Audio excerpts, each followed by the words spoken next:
Hello students, again welcome. Almost try to finish this chapter now. आज का topic importance and applications of coordination compound. हमेशा हम ऐसा सोचते हैं कि एप्लीकेशंस है ना बहुत इजी गोइंग होगा, हम उसको थोड़ा लाइटली लेते हैं, उसको वर्ड टू वर्ड अच्छे से प्रिपेयर नहीं भी करते हैं, ऐसा भी होता है। लेकिन बोर्ड पॉइंट ऑफ व्यू देखा जाए तो ये वाला जो अपना चैप्टर है ना बच्चों, इसमें से 4 मार्क्स के क्वेश्चन आने वाले हैं। अब 4 मार्क्स के क्वेश्चन में 2 मार्क्स के 2 क्वेश्चन भी इन्वॉल्व होते हैं। यहाँ पे ये one of the very most IMP question है, और इस क्वेश्चंस को कैसे लिखना है एग्जाम में वो भी काफी इंपॉर्टेंट है। यानी कि जो एप्लीकेशंस है उसको डिवाइड करो तो उसमें से 2 मार्क्स के बहुत सारे क्वेश्चंस बन जाते हैं, और यहाँ से जो एमसीक्यूज है उसके चांसेस भी बहुत ज्यादा है। यानी कि एप्लीकेशन वाले पार्ट में से एमसीक्यूज आते ही हैं। जिन बच्चों को 100 आउट ऑफ 100 कवर करना है या कॉम्पिटिटिव लेवल पे अच्छे मार्क्स लाने हैं, स्कोर अच्छा बढ़ाना है, तो ये टॉपिक अच्छे से लर्न करना ही पड़ेगा। सबसे पहले जो इम्पोर्टेंस है वो एक्चुअली हम उसको छोटे छोटे टॉपिक में डिवाइड कर लेंगे। मैंने यहाँ पे ऑलरेडी लिख के रखा है एनालिटिकल केमिस्ट्री, मतलब ये होता है एनालिसिस। एनालिटिकल केमिस्ट्री में होता क्या है?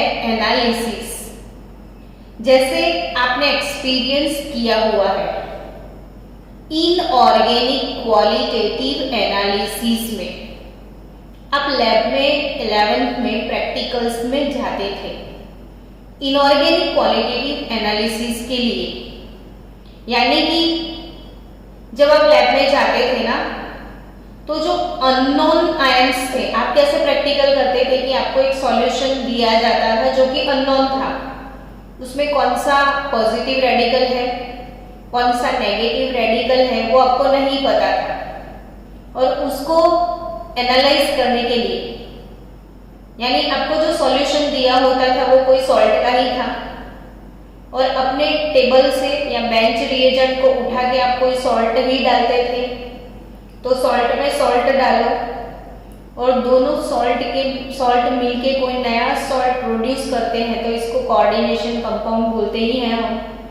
और आपको ये भी पता है कि most of coordination compound colourful है, और क्योंकि उनके बहुत अच्छे से कलर्स हैं, तो ये जो कॉम्प्लेक्सिस है वो डिफरेंट कैटायन के साथ डिफरेंट कलर प्रोड्यूस करते हैं, और उन कलर की वजह से हम उनको आइडेंटिफाई कर सकते हैं।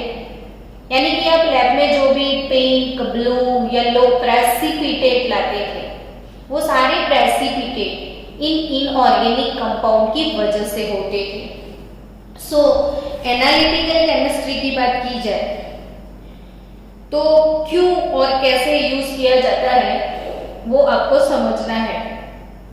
तो the familiar color region given by metal ions with the chelating agent as a result of formation of coordination entities from the basis of their detection and estimation by classical and instrumental methods of analysis। यानी कि हमको कोई compound का analysis करना है तो उसके साथ चिलेटिंग लिगेंड का रिएक्शन करवा दो, तो कोई डिफरेंट कलर के कोऑर्डिनेशन कंपाउंड्स प्रिपेयर होंगे, और उन जो कंपाउंड्स है उसका एस्टिमेशन करने के लिए बहुत सारी इंस्ट्रूमेंटल मेथड्स हैं हमारे पास, और उसकी वजह से हम उनका एस्टिमेशन कर सकते हैं। फॉर एग्जाम्पल इनमें से 1-2 लिगेंड की बात करें तो EDTA अब सबको इसका नाम भी पता है ना, EDTA।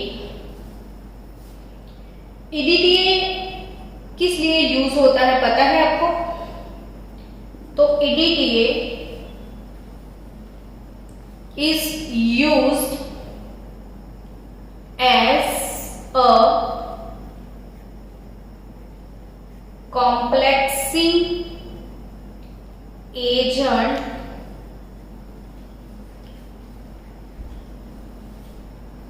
for analysis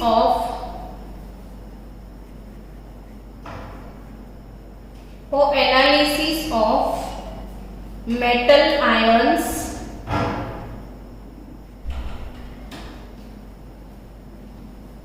such as calcium +2 और magnesium +2 etc। ध्यान से पढ़ो कि EDTA, सबसे पहले एनालिटिकल केमिस्ट्री में मैंने कौन से लिगेंड का नाम लिख दिया? EDTA। So EDTA is used as a complexing agent for analysis of metal ions such as calcium 2 और magnesium 2। और आपको पता है कि कैल्शियम और मैग्नीशियम जो सॉल्ट है वो हार्ड वाटर में होते हैं। तो हार्ड वाटर जो है उसकी हार्डनेस का आपको एस्टिमेशन करना है कि हार्ड वाटर में परसेंटेज हार्डनेस कितनी है, कितने अमाउंट में हार्डनेस है।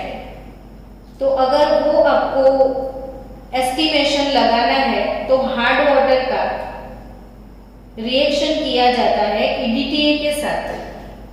हमारे पास EDTA जो है उसका सोडियम कॉम्प्लेक्स ले लो Na2EDTA। अब इसके ऊपर हार्ड वाटर पास आउट करो आप तो किसी को भी समझ में आता है कि जो हार्ड वाटर है उसमें Ca2Mg2 होता ही है।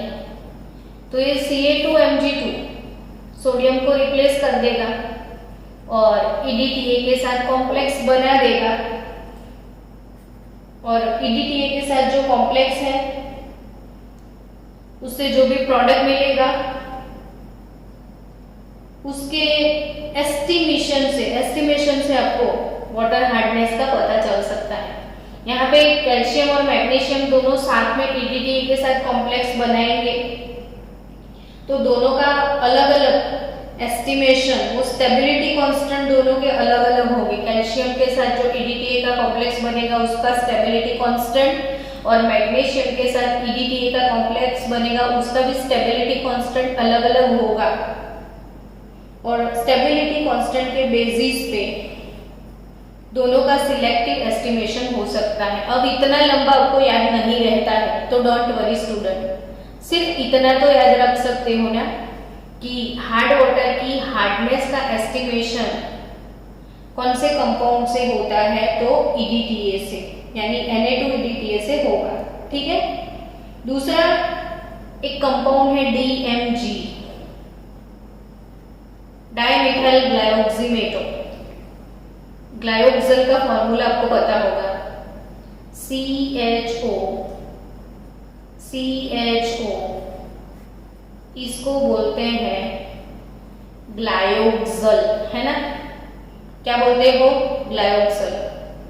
अब इसको अच्छे से लिखो तो C डबल बॉन्ड O और यहाँ पे आप H लिख सकते हो। लेकिन H का रिप्लेसमेंट कहीं मिथाइल से कर दिया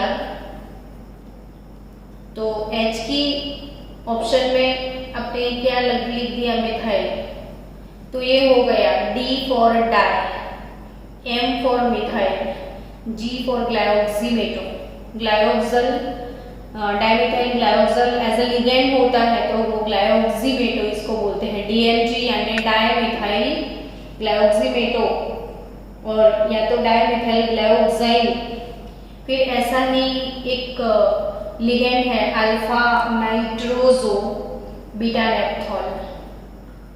अल्फा नाइट्रोजो बीटा नेप्थॉल, ये सारे MCQ में आ सकते हैं। तो एनालिटिकल केमिस्ट्री में क्यूप्रॉन भी एक लिगेंड है। तो इतने लिगेंड क्लासिकल और इंस्ट्रूमेंटेशन मेथड्स है बहुत सारे, जिससे अब इंस्ट्रूमेंटेशन मेथड मतलब क्या, तो एक सिंपल सी बात है कि वाटर हार्डनेस मेजर करने के लिए वैसे भी आपके घर कभी आरओ वाले आते होंगे ना, तो पानी में सिर्फ इंस्ट्रूमेंट डालते हैं और पता चल जाता है कि कितना पीपीएम उसका हार्डनेस है, तो वो इंस्ट्रूमेंटल मेथड। तो एक्चुअली वाटर हार्डनेस की जो एस्टिमेशन है वो ईडीटीए से होती है। वैसे निकल का एस्टिमेशन डीएमजी से होता है। वैसे ही डिफरेंट इनऑर्गेनिक एनायन और कैटायंस के लिए ये डिफरेंट लिगेंड यूज होते हैं एनालिटिकल केमिस्ट्री में। DMG, glyoxal, alpha nitroso, beta नेप्थॉल और कपफेरॉल। तो एनालिटिकल केमिस्ट्री में कैसे लिगेंड यूज होते हैं वो आपको समझ में आ गया है। अब इसमें दूसरा जो पार्ट है वो है मेडिसिन। मेडिसिन फील्ड में कॉम्प्लेक्स कंपाउंड का रोल क्या है। तो मेडिसिन फील्ड में एज अ 2 मार्क्स के क्वेश्चन में ऐसे डिफरेंट पार्ट बना के क्वेश्चन आ सकता है कि give the importance of coordination compound in a medicinal field. तो मेडिसिन में वो कैसे यूजफुल है, तो the treatment of problems caused by the presence of metals in a toxic proportion in plant and animal is done by the use of chelated therapy। यहाँ पे chelated therapy का मतलब क्या है, chelated therapy क्या होता है पता है बच्चों। अगर बाय चांस किसी ने टॉक्सिक सब्सटेंस किसी भी तरह से बॉडी में कोई टॉक्सिन चला गया है, फॉर एग्जाम्पल लेड का पॉइजनिंग आपकी बॉडी में हो गया है। कौन सा पॉइजनिंग आपकी बॉडी में हो गया है, लेड पॉइजन। तो लेड पॉइजन अगर बॉडी में हो गया तो वो लेड को रिमूव कैसे किया जाए, तो आपको ईडीटीए यूज करना पड़ेगा। अगर ईडीटीए आप पी लोगे तो जो लेड बॉडी में गया है और आपने ऊपर से पी लिया ईडीटीए, तो ईडीटीए के साथ लेड का कॉम्प्लेक्स बन जाएगा, तो उसका जो पॉइजनिंग इफेक्ट है वो रिमूव हो जाएगा। वो नॉन टॉक्सिक होके नॉन इफेक्टिव होके बाहर निकल आएगा। यानी कि अगर लेड पॉइजनिंग है तो कौन सा चिलेटिंग लिगेंड उसको रिमूव करने के लिए हम यूज कर सकते हैं, ईडीटीए। फिर आपको याद रखना है, यहाँ पे छोटे एमसीक्यू है। लेड के लिए तो ईडीटीए याद हो गया ना पक्का। अगर बॉडी में कहीं एक्सेस ऑफ कॉपर चला गया, यानी आपके बॉडी में कॉपर का अमाउंट एक्सेस हो गया और उसका पॉइजनिंग इफेक्ट आपके पास है, तो कॉपर के लिए डी पेनिसिलेमाइन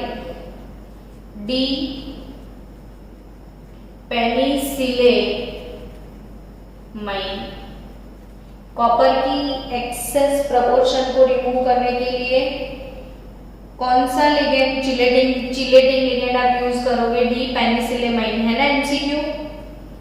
और Fe का एक्सेस प्रोपोर्शन अगर बॉडी में है तो उसको डिस्फेरिक ऑक्सीन बी से रिमूव किया जाता है। तो यहाँ पक्के से मेडिसिनल फील्ड की बात की जाए तो मेडिसिन फील्ड में लिगेंड का यूज चीलेट थेरापी में होता है।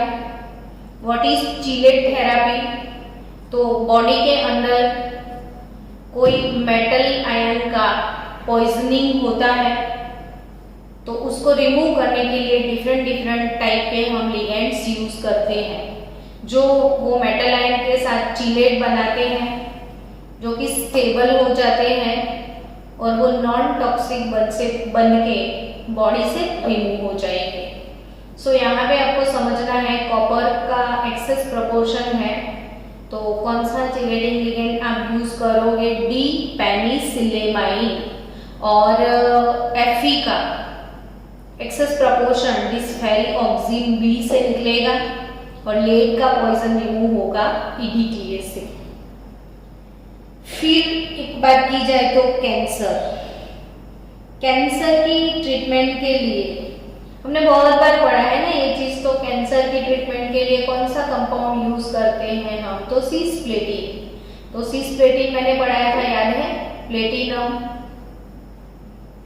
Na3/Cl2 केमोथेरापी जो होता है उसमें सिस्प्लेटिन यूज होता है।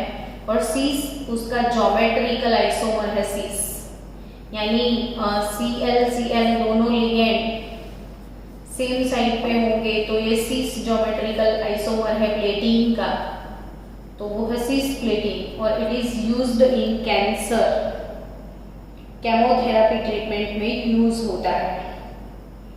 अब चलो तीसरा फील्ड है इसका मेटलर्जिकल प्रोसेस में। तीसरा फील्ड क्या है? Metallurgical process. मेटलर्जिकल प्रोसेस में कैसे कॉम्प्लेक्स कंपाउंड यूज होते हैं वैसा तो आपके मन में चल रहा होगा, लेकिन मेटलर्जी का मतलब क्या होता है? तो कोई रॉ मटेरियल से मेटल को सेपरेट करना, यानी कोई मिनरल से मेटल को सेपरेट करना। सपोज गोल्ड और silver, Au and Ag, gold और सिल्वर मेटल जो है उनकी जो भी मिनरल है उनसे उनका आइसोलेशन लीचिंग मेथड से होता है। वो लीचिंग मेथड आप सीखने वाले हो मेटलर्जी चैप्टर में। मेटलर्जी चैप्टर हो चुका होता है तो ये समझ में आता है आपको, तो वो चैप्टर जब होगा तो भी समझ में आ जाएगा। लीचिंग यानी कि ये वाले कॉम्प्लेक्स को हम 4 मोल्स ऑफ मेटल और 8 bottle of Cn-, 2 bottle of water plus O2, 4 2 8, 4 bottle metal, 8 bottle cyanide, 2 bottle H2O plus H2O2 हवा का झोंका। तो यहाँ पे एक कॉम्प्लेक्स मिलेगा मेटल Cn2- और 8OH, 4 मेटल और 4OH-। यहाँ पे आपको इक्वेशन से कोई मतलब नहीं है, इक्वेशन आप मेटलर्जी में पढ़ने वाले हो।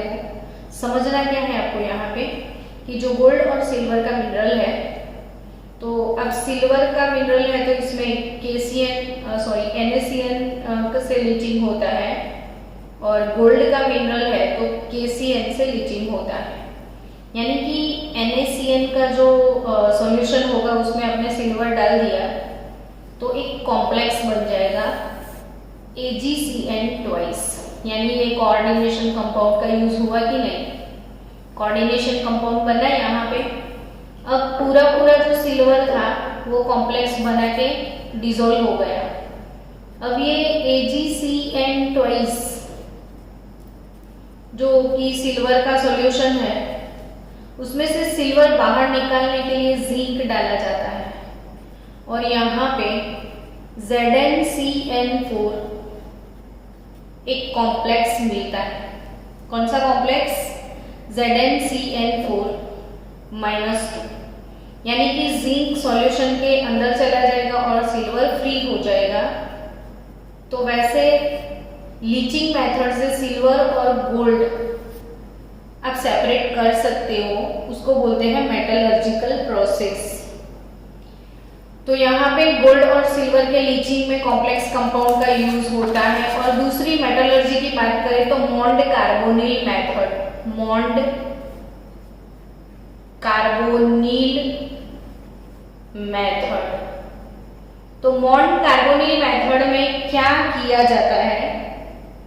तो मॉन्ड कार्बोनिल मेथड में निकल मेटल को इम्प्योर निकल से प्योर निकल मिलता है। ये भी मेटलर्जी प्रोसेस में पूरा 2 और 3 मार्क्स का क्वेश्चन है आपके लिए। ये दोनों मेटलर्जी के क्वेश्चन हैं, लेकिन कॉम्प्लेक्स बनाते हैं तो कॉम्प्लेक्स कंपाउंड के यूज में ये दोनों चीजें आती हैं। यहाँ पे होता क्या है कि चलो मैं एज्यूम कर लो कि कंटेनर है, यहाँ पे निकल मेटल है। निकल मेटल के ऊपर अप्लाई करोगे कार्बोनिल लिगेंड तो वो कॉम्प्लेक्स बना देगा NiCO4, लेकिन ये जो कॉम्प्लेक्स है वो वॉलेटाइल है, यानी वेपर फॉर्म में होता है। तो ये NiCO4 वेपर बन के उड़ जाएगा और इम्प्योरिटी सब इधर ही रह जाएगी। जो इम्प्योरिटी होगी वो CO के साथ रिएक्ट नहीं करेगी, खाली निकल ही CO के साथ रिएक्ट करेगा। तो ये इम्प्योर निकल है, तो मतलब CO Ni को लेके उड़ जाएगा और इम्प्योरिटी यहाँ पे रह जाएगी और इसको ऐसे यहाँ से कलेक्ट करना होता है। तो जितनी भी वेपर है इसकी कलेक्ट करने के बाद उसको वापस से गर्म कर लोगे तो डीकंपोज होके निकल फिर से मिल जाएगा और CO बाहर निकल आएगा। यानी इम्प्योर निकल से प्योर निकल बनाने का जो नॉन कार्बोनिल मेथड है वो भी कॉम्प्लेक्स बनने की वजह से हम उसको प्योर कर पाए। तो ये भी यूज है मेटलर्जिकल प्रोसेस में। अब इसके बाकी के जो यूज है वो है बायोलॉजिकल सिस्टम में। बायोलॉजिकल सिस्टम, अब बायोलॉजिकल सिस्टम की बात करें तो बायोलॉजिकल सिस्टम में कौन कौन सी जगह पे कॉम्प्लेक्स कंपाउंड है। तो ग्रीन पिगमेंट आपको याद होगा, ग्रीन पिगमेंट प्लांट में होता है ना, तो वो एक कॉम्प्लेक्स कंपाउंड है। ग्रीन पिगमेंट जो है वो कॉम्प्लेक्स कंपाउंड है जो कि फोटोसिंथेसिस में हेल्प करता है प्लांट को, और वो है क्लोरोफिल। क्या है? क्लोरोफिल। और क्लोरोफिल जो है वो कोऑर्डिनेशन कंपाउंड है Mg+2 का। क्लोरोफिल कौन सी मेटल का कोऑर्डिनेशन कंपाउंड है बच्चों? मैग्नीशियम 2 का। वैसे ही हमारे ब्लड में रेड पिगमेंट है विच इज हीमोग्लोबिन। तो रेड पिगमेंट कौन सा है हमारे ब्लड में? हीमोग्लोबिन है। और जो रेड पिगमेंट हीमोग्लोबिन है वो उसका रोल है कि वो ऑक्सीजन कैरियर है। बॉडी में ऑक्सीजन को कैरी करने का काम हीमोग्लोबिन का होता है। और actually haemoglobin is a complex compound of iron Fe2 का, वो कॉम्प्लेक्स कंपाउंड है। तो chlorophyll actually complex compound of Mg+2 green pigment, और red pigment haemoglobin is a complex compound of Fe+2। फिर हमारे बॉडी में एक विटामिन है B12। विटामिन B12 क्या है? तो साइनोकोबाल्टैमिन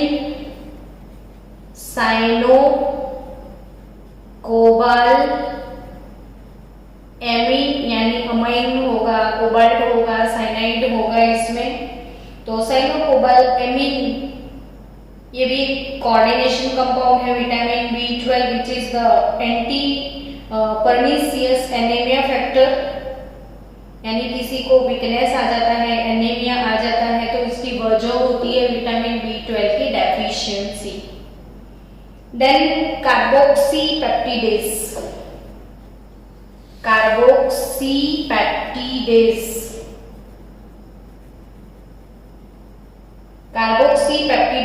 A और कार्बोनिक एनहाइड्रेज।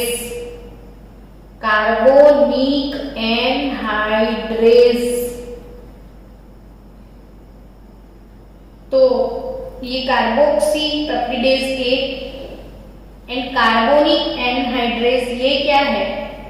तो ये एंजाइम है, और एंजाइम को हम क्या बोलते हैं केमिस्ट्री में? तो कैटालिस्ट। तो they are catalyst of biological system. तो हमारे बॉडी में दो एंजाइम है, carboxypeptidase A and carbonic anhydrase. तो वो दोनों भी कॉम्प्लेक्स कंपाउंड है। यानी बायोलॉजिकल प्रोसेस की बात की जाए तो green pigment which is responsible for photosynthesis and it is chlorophyll which is the coordination compound of Mg2. Again hemoglobin, red pigment, oxygen carrier and it is the complex compound of iron 2, vitamin B12, cyanocobalamin, anemia यानी कि जो weakness, anaemia यानी weakness वाला disease biology में वैसे आप anaemia पढ़ोगे शायद, तो B12 की डेफिशिएंसी और विटामिन B12 भी एक कॉम्प्लेक्स कंपाउंड है। वैसे दो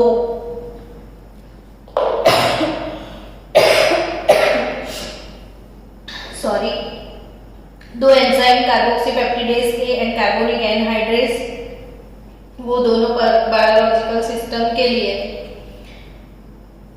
कैटालिस्ट है। अब मेडिसिनल फील्ड हो गया, मेटलर्जिकल प्रोसेस हो गई, बायोलॉजिकल सिस्टम हो गया, एनालिटिकल केमिस्ट्री का यूज हो गया। अब छोटे छोटे एक दो यूज है जो खत्म कर लेते हैं ताकि खत्म हो जाए अपना चैप्टर। तो इंडस्ट्रियल प्रोसेस की बात की जाए तो इंडस्ट्री की बात की जाए तो इंडस्ट्री में एज अ कैटालिस्ट ये यूज होते हैं कोऑर्डिनेशन कंपाउंड। और इसमें तो बहुत बहुत बहुत बड़ा एक एमसीक्यू है, यहाँ 2 मार्क्स के लिए नहीं आ सकता है, एमसीक्यू में आएगा। तो आपको पक्के से याद रखना है यहाँ पे विल्किंसन कैटालिस्ट। कौन सा कैटालिस्ट बच्चों?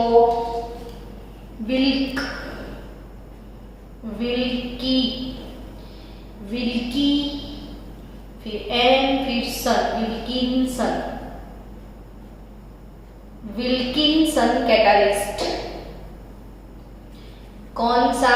फिर से एक बार बोलो ताकि आपको याद हो जाए। Wilkinson catalyst which is a rhodium complex, Wilkinson catalyst. Industry में बहुत सारे कैटालिस्ट यूज होते हैं, इनमें से एक एग्जांपल है विल्किंसन कैटालिस्ट। और ये हॉट फेवरेट है बोर्ड वालों का, बहुत बार पूछ चुके हैं ये वाला। तो PH3P thrice,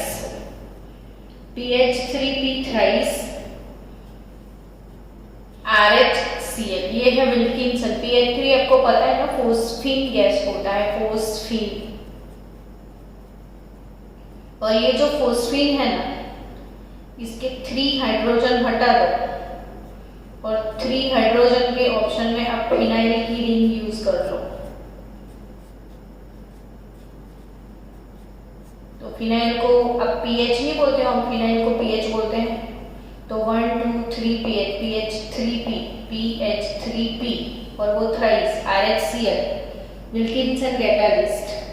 and it is used for hydrogenation of alkyne. ये मत भूलना, हाइड्रोजिनेशन ऑफ अल्कीन, यानी अल्कीन जो है